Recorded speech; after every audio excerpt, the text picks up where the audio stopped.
Նոյեմբերի 4-ին ոստիկանության կազմակերպված հանցավորության դեմ պայքարի գլխավոր վարչություն հաղորդում է տվել բուկմեքերական գրասենյակներից մեկի տնօրենը։ Նա հայտնում էր, որ նոյեմբերի 3-ին ժամը 15-ից սկսած անհայտ անձը համակարգչային DDoS տեսակի անդադար հարձակում է իրականացրել եւ տևական ժամանակով ուղեփակել իրենց կայքը։ Կազմալուծել ընկերության բնականոն աշխատանքը։ Հարուցվում է քրեական գործ։ Իմանալով հանդերձ, որ այս DDoS կոչվող հարձակումները չասենք չբացահայտվող, բայց շատ դժվար բացահայտվող են, կազմակերպված հանցավորության դեմ պայքարի գլխավոր վարչության 3-րդ վարչության բարձր տեխնոլոգիաների ոլորտում կատարվող հանցագործությունների դեմ պայքարի բաժնի աշխատակիցները լծվում են գործի։ Բարձր տեխնոլոգիաների ոլորտում ունեցած բարձր գիտելիքների, շուրջօրյա աշխատանքի եւ այլ ծառայությունների ու գերատեսչությունների հետ ակտիվ համագործակցության շնորհիվ անհնարինը դառնում է հնարավոր։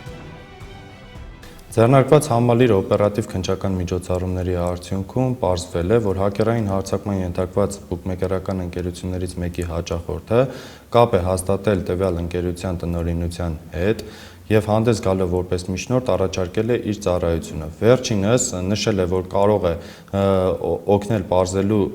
թե ով է կատարում հակերային հարձակումը, ով է պատվիրատուն եւ օգնելու դադարեցնել հակերային հարձակումը։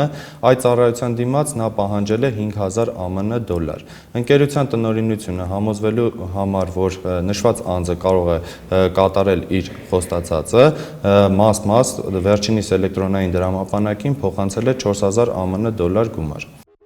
Այդ հաճախորդը 1988 թվականին ծնված Երևանի բնակիչ Ավթանդիլ Ավետիսյանն էր։ Մինչ իրավապահները կպարզեին այդ ամենը եւ ձեռք կբերեին բավարար ապացույցներ, նոյեմբերի 12-ին հաղորդում է ստացվում մեկ այլ բուկմեքերական ընկերությունից։ Նոյեմբերի 10-ին ժամը 9:35-ից մինչև ժամը 17-ը հակերային DDoS տեսակի հարձակման էր ենթարկվել ընկերության կայքը, այն արգելափակվել ու անհասանելի էր դարձել հաճախորդների համար։ Նոյեմբերի 12-ին արդեն կային բավարար ապացույցներ, որ այս երկու հարձակումն էլ Ավթանդիլ Ավետիսյանի կազմակերպածն են։ Նույն օրը նա բերման է ենթարկվում ու ձերբակալվում, իսկ նոյեմբերի 14-ին նրան մեղադրանք է առաջադրվում քրեական օրենսգրքի 38-253-րդ հոդվածի 3-րդ մասի հատկանիշներով, որպես խափանման միջոց է կիրառվում կալանավորումը։ Չի բացառվում, որ նրա գործողություններից տուժել են նաև բուկմեքերական կամ ինտերնետ ծառայություններ մատուցող այլ կազմակերպություններ։ Ձեռնարկվում են միջոցառումներ Ավետիսյանի հանցակիցներին հայտնաբերելու ուղղությամբ։